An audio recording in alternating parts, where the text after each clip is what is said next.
קורה חברים? אנחנו כאן בסרטון קומנטרי על התקציר של ברצלונה שניצחה בעצם משחק האליפות 3-0 על גרנדה. רואים כאן את מישהו מגביה, קרן. על ההחמצה הזאת אני הייתי אומר שדי קשה לפספס אותה. אנחנו נראה איתכם את המשחק הזה, את התקציר לפחות. ומישהו מוסר למסי, אני לא יודע מי זה, מסי בועט מחוץ לקו השער, אבל זה בעיטה טובה, די טובה מאוד. עכשיו דאבל פאס,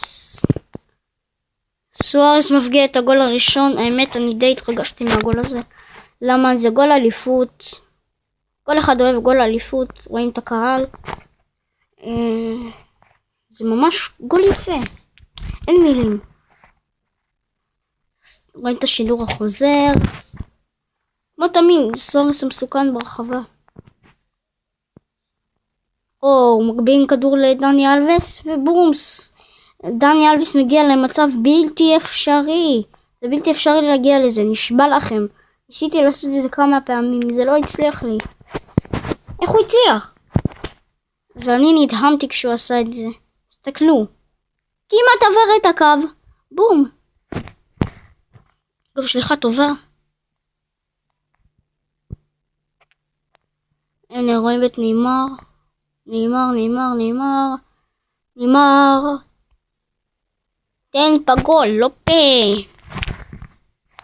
אז הנה אנחנו רואים פה בחצית השנייה בעיטה של מסי. עם השוער לא היה עודף, גול החיבור.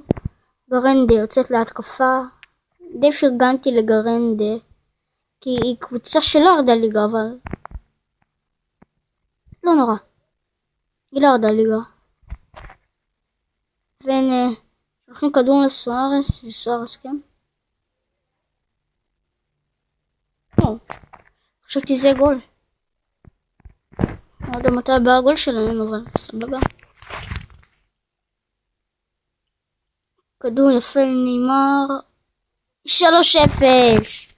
אז ביי חברים, אנחנו נתראה בסרטון הבא.